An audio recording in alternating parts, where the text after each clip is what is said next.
It's your boy Agent Albatross here again with the Cypher Unlimited crew -1, unfortunately. So tonight we have the lovely Alpha Dean, or just Dean. But real quick, if you haven't, be sure to follow us here on Twitch and go subscribe to us on YouTube if you haven't already. It really helps us out a ton.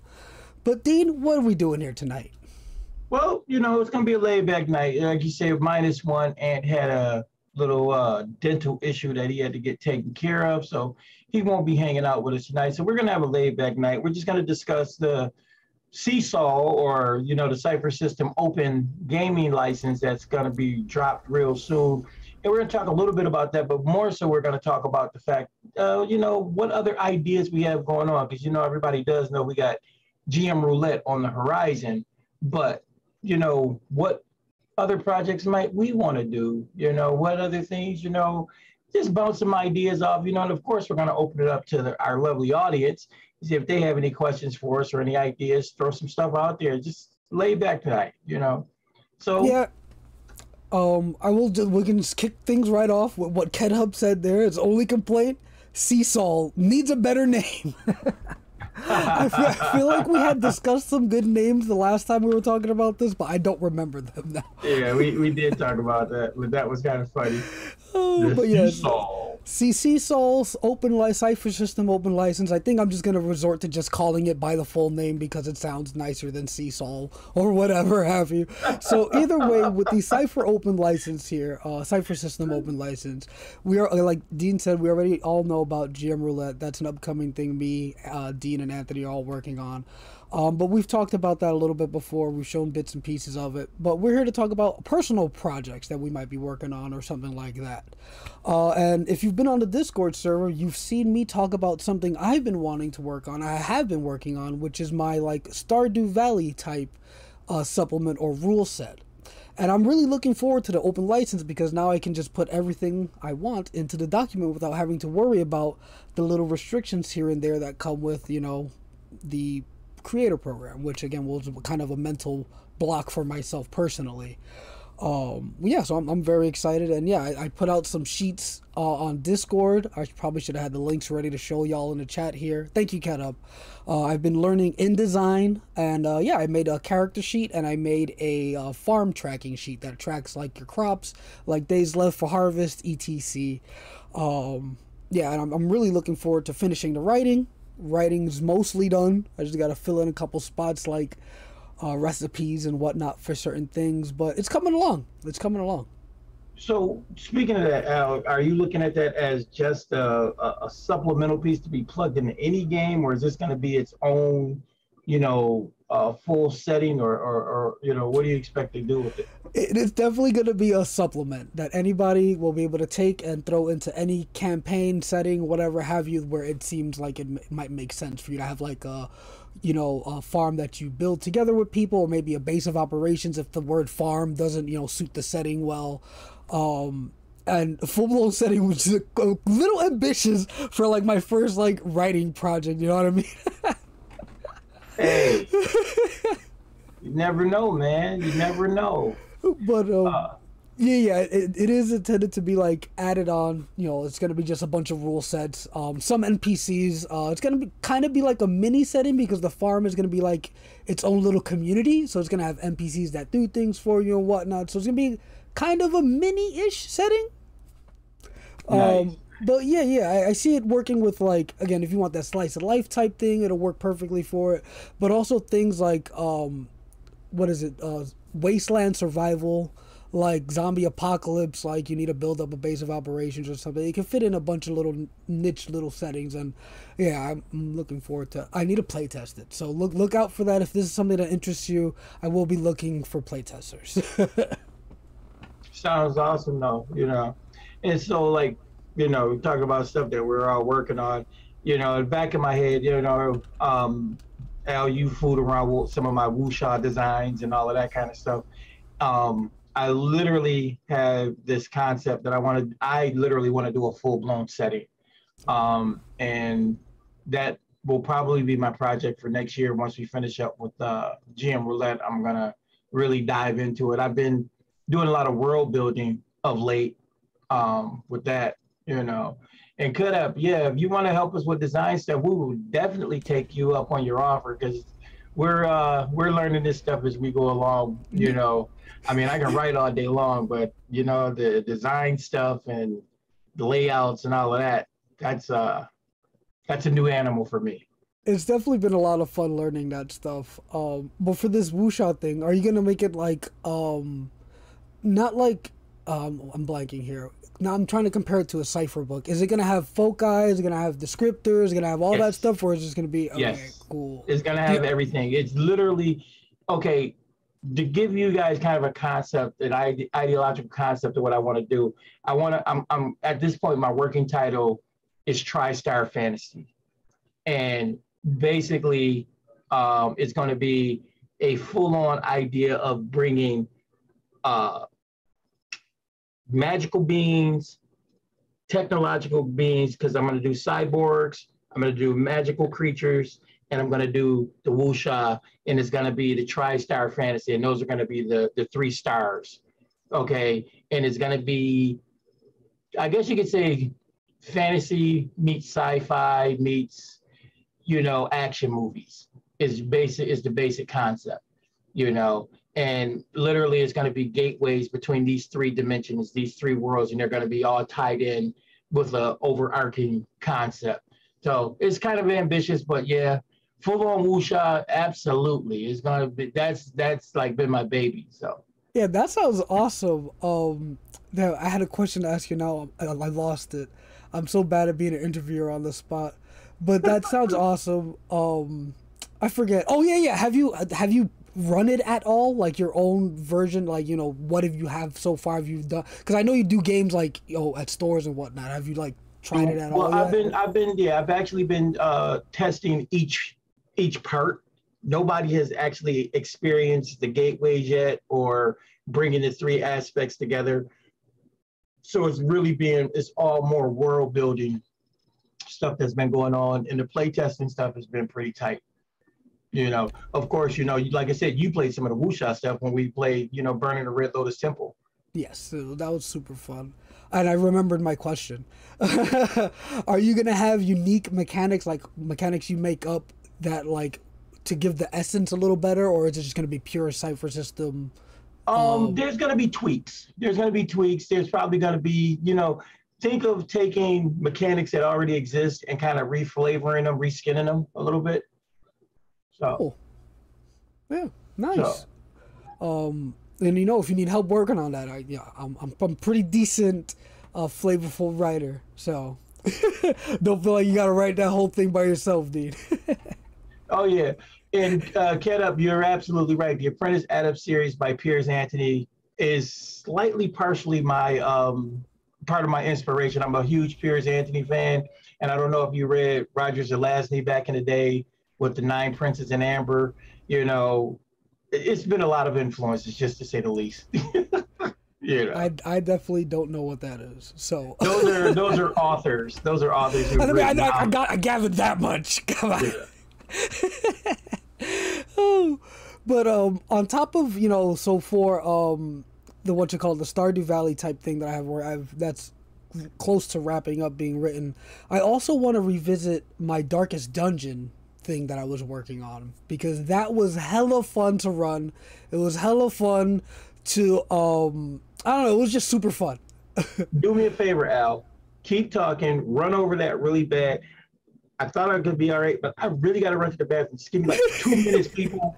I apologize for dipping off the screen. Keep talking about Darkest Dungeon, because Darkest Dungeon is dope. It is so dope. And it was some of the best gaming we had, but I will be right back. I'll go ahead and talk about that a little bit, what the idea is. Or I guess if you've played the game, it's essentially porting the game into Cypher System. So the dungeon crawl plays out basically exactly the same. What you call it? Now you know we're real people. Well, we're definitely real people. I can tell you that much. See, now I'm blanking. Yeah, it basically ports over all the base mechanics you would see in Darkest Dungeon. So there's stress, there's the dungeon crawling aspect, you know, the scouting in the dungeon. There's a torch that goes down as you traverse a dungeon that adds modifiers to your combat or, you know, to your dungeon experience, depending on what torch level you're on. And it's all familiar stuff if you've played Darkest Dungeon. But surprisingly, it runs really well in Cypher System. I've run it a couple times, maybe 3 or 4 times. And it's you have to go into it expecting a dungeon crawl because, again, it's Darkest Dungeon. Again, there's stuff to do outside of the dungeon, which, again, if I were going to expand this into a full setting, I would, you know, my plans were to do that and include like little locations outside of the hamlet, as it were, you know, to have things to do outside of the dungeon. But the core of the gameplay in Darkest Dungeon, if you've played it, is that dungeon crawl. So I really wanted to capture the essence of that, and I feel like I did it. Like, it works really well, and if you're crawling through this dungeon in Cypher System, it really feels like you're playing Darkest Dungeon. Yeah, and Dean can attest to it. I have to agree with that. I'm sorry, guys. I've been drinking water like this all day, and it just, like... It crushed me real quick. I had to run. I'm sorry. But gotta hydrate. It's like stupid hot and humid here today. We had like 92 degrees here, and it's ugh. Yeah, but I don't miss the humidity at all. Divine Dungeon series? Nice. See, that's the thing. Is there an audiobook version? Because I struggled to read so bad. Like, I can read and whatnot, I just read terribly slow, and I have a hard time focusing my attention on it. Like, it's bad. I don't even, like, I've said this many times on the channel, I even struggled to read the source books that we have, like, for Cypher. Like, I read the bits that are pertinent to what I'm trying to do, but then, like, the rest of the book goes unread. And I'm not ashamed to admit that. Like I said, I like to be fully transparent. Like, I struggle to read. And if you're a person who struggles to read or have concentration issues, just know that TTRPGs are not outside the realm of your capabilities. Because if I can do it, you can do it. Yes, the Divine Dungeon is available in audiobooks, Al.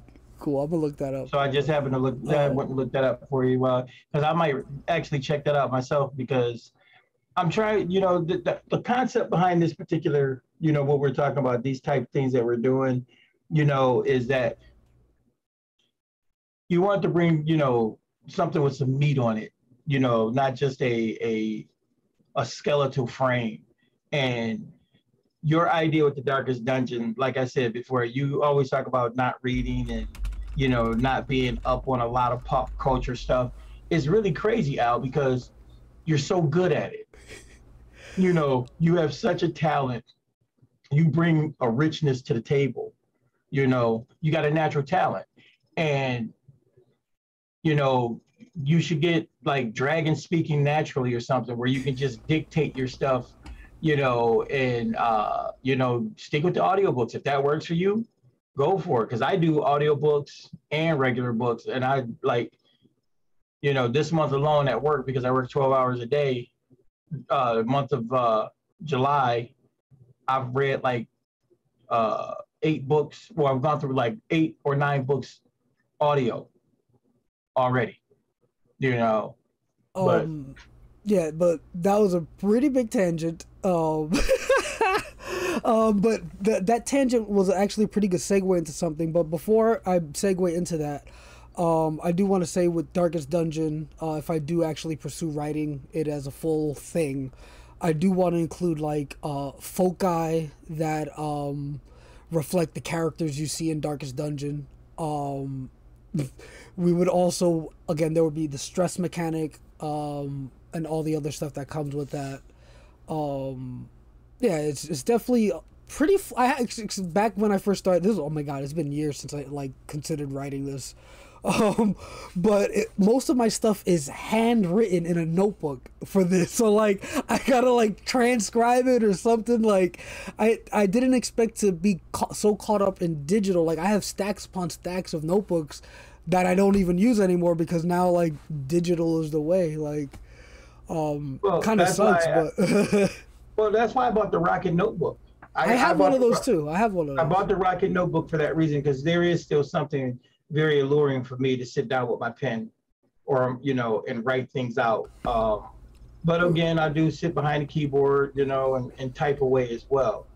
But you know, as we were talking about that, you know, like with Darkest Dungeon, you know, I don't know how much Al told you guys when I ran to the bathroom, but you know, one of the aspects of Darkest Dungeon is the fact that some way, somehow, Al literally, and this is what I'm saying about him being such a good storyteller, he was able to capture the aspects of the tension that you feel, you know, the urgency and the claustrophobic nature.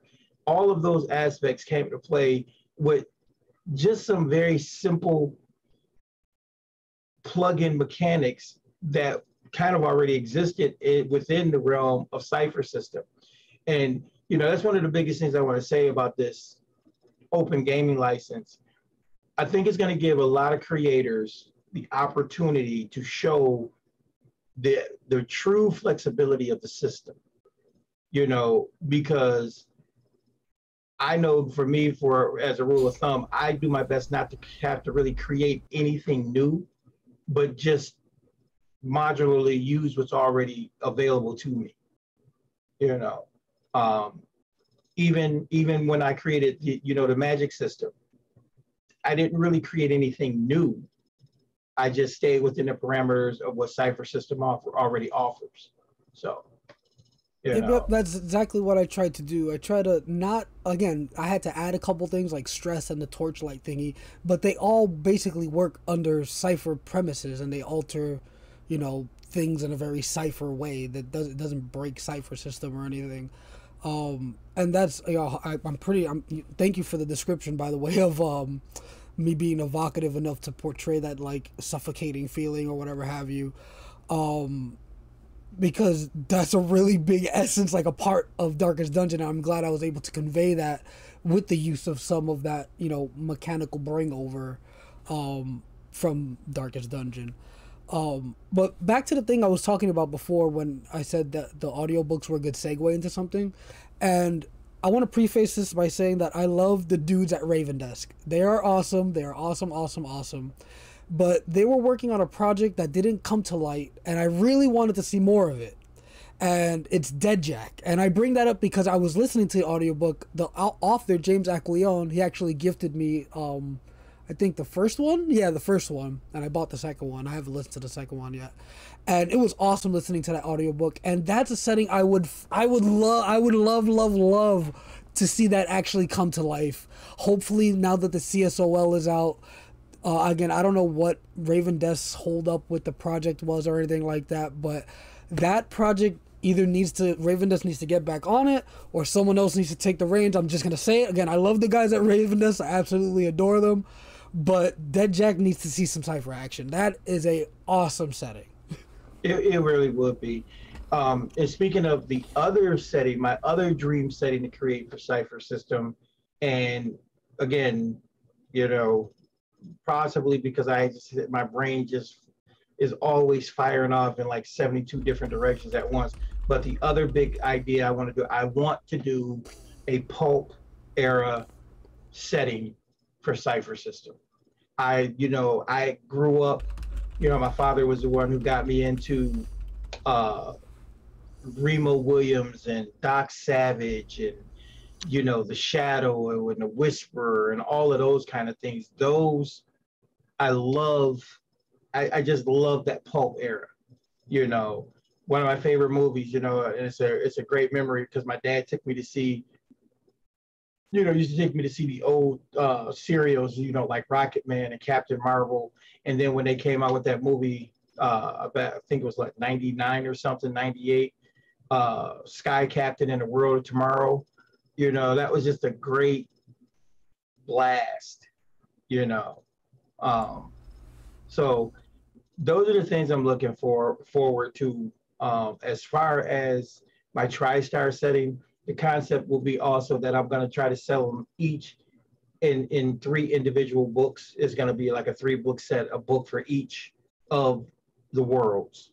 So you will have the option to buy it as a 3-book set, or you can buy just the one setting and just reference the other ones, because it'll tell you kind of how each one kind of interacts with the other one, but they'll be presented in their own books themselves.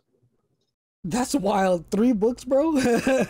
Well, so I want to do it. I want to do it. It'll be like three. They might be 150 to 200 pages each. That's the wild, man.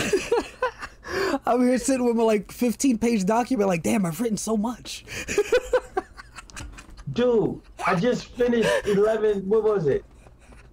One of the last things I wrote was like 20,000 words. It was like, it's like 22,000 words I had to write for Here Be Dragons. Kudos to you, then, brother. Oh, but yeah, words are my friend. I'm definitely excited. And again, the thing, the Wuxia thing sounds super exciting. I'm very excited about my Stardew Valley thing, and then potentially my Darkest Dungeon thing.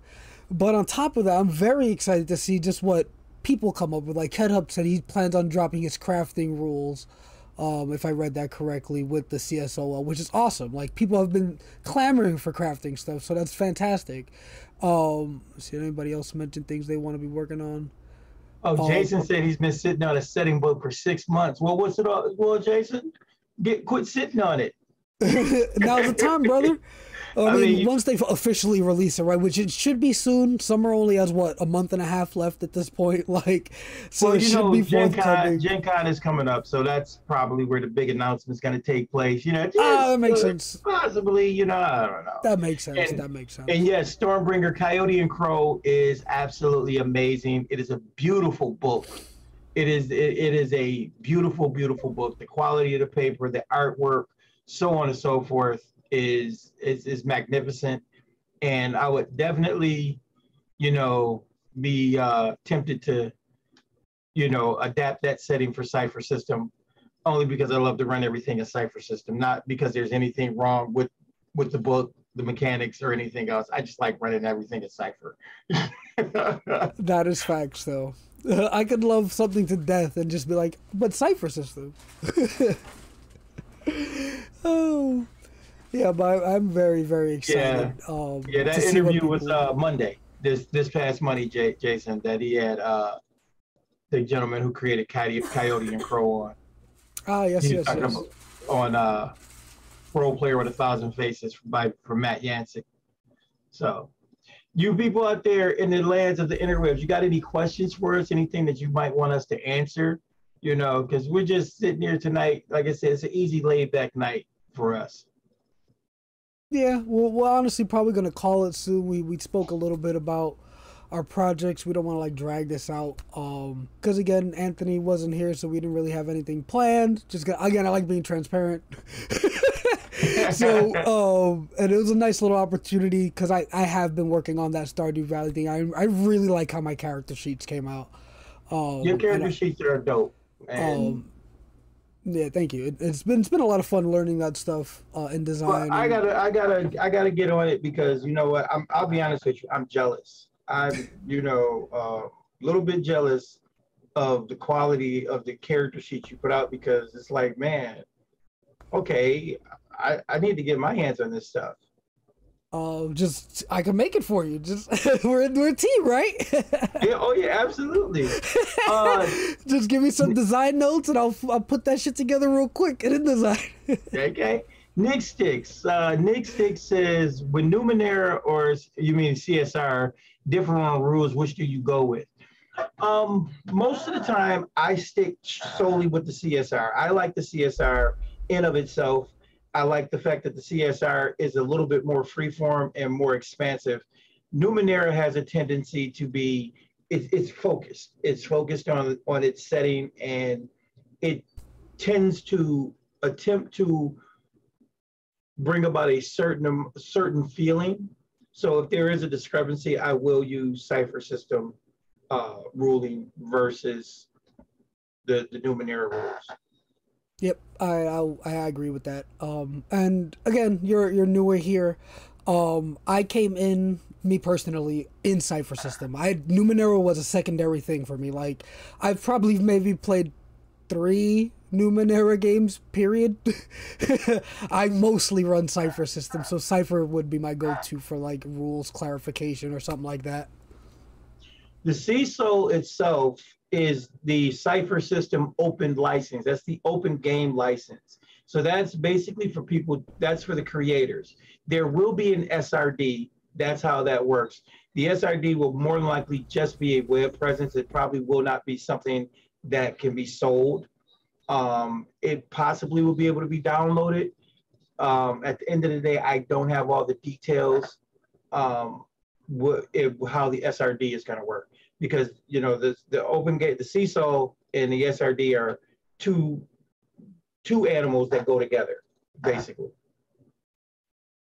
And yeah, me personally, I don't know anything about this stuff. So I'm as just in the dark as everyone else. So yeah, well, hopefully we'll get an announcement come Gen Con with the actual, you know, license for us to grab onto, and, you know, and we can have a more concrete discussion about what can and cannot be made. And as a real quick aside, if you have more specific questions about the CSOL, there's a thread on our Discord right now in the general channel. If you go to that channel, there should be a way to get to the threads. I forget exactly how, because threads are new to me. But there's a thread where, what is it? Latia is asking for questions regarding the CSOL, like direct, you know, from us to them questions that they're gonna like compile in a FAQ. So, FAQ, yeah. Yeah, if you have questions about it, like me personally, I asked, will we be able to make mobile apps with this information? You know, that either present it or do stuff with it, whatever have you, because mobile apps would definitely be awesome to be able to make. But yeah, definitely go to Discord and drop into that thread and drop your questions for MCG to answer, hopefully. And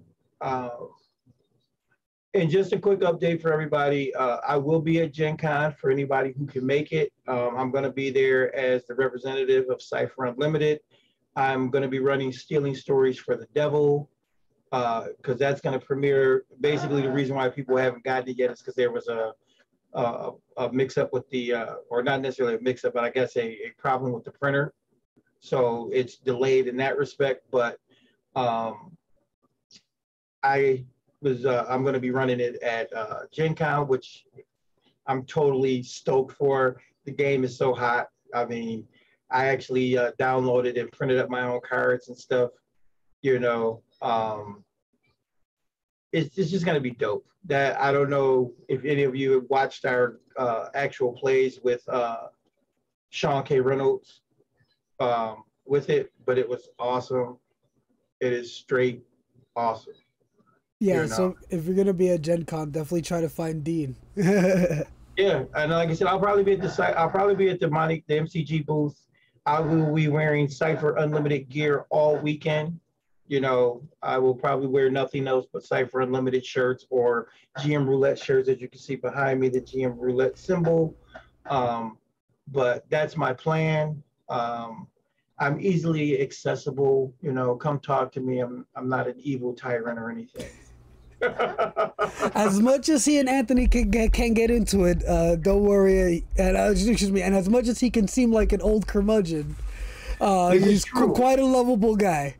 It's very true. Me and Anthony just like to argue. It's the New Yorker in us. But it's all love. It's all love. Yeah. So those things, you know, I just want to throw those hypes out there. I'm hyped for Cypher Unlimited to be able to do GM Roulette and bring it to you. We are totally and utterly, you know, just kind of blown away with the way things are moving right now. Between the site, you know, our Discord, our Facebook, our YouTube, the fact that we have, you know, such wonderful people who come and follow us on Twitch every week.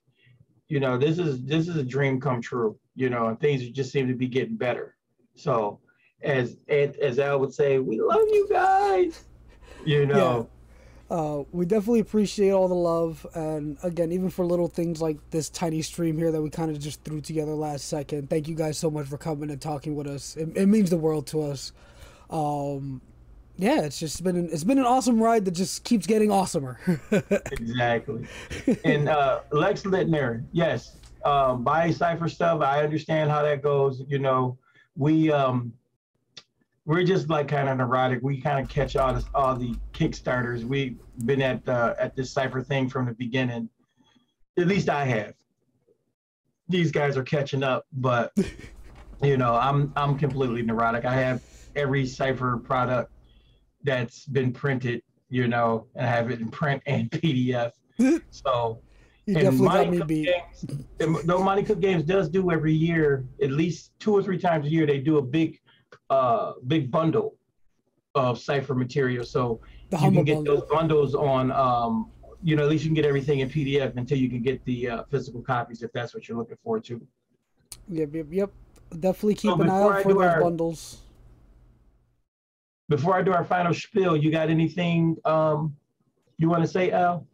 No, just thank you guys again so much for stopping by, having this little chit chat with us, and be on the lookout for my, you know, my little supplement called, I'm gonna call it, I think, Home, Hearth, and Harvest, because I love alliteration, but basically a Stardew Valley type grouping of rules to help you add that sort of gameplay to any campaign. But yeah, thank you again so much for stopping by to let us know us. Yeah. And like I said, after GM Roulette, TriStar Fantasy working title, but that'll be coming, you know, probably to a Kickstarter near you. But with that being said, if you like us and you like what we do, you know, why don't you join our Discord? We have the largest fan-run Discord for all things Monty Cook Games, with games being run and played at all times. And I mean all times. That's across the international date line. You know, we just do them whenever we can. You're not a fan of Discord? Try our Facebook out.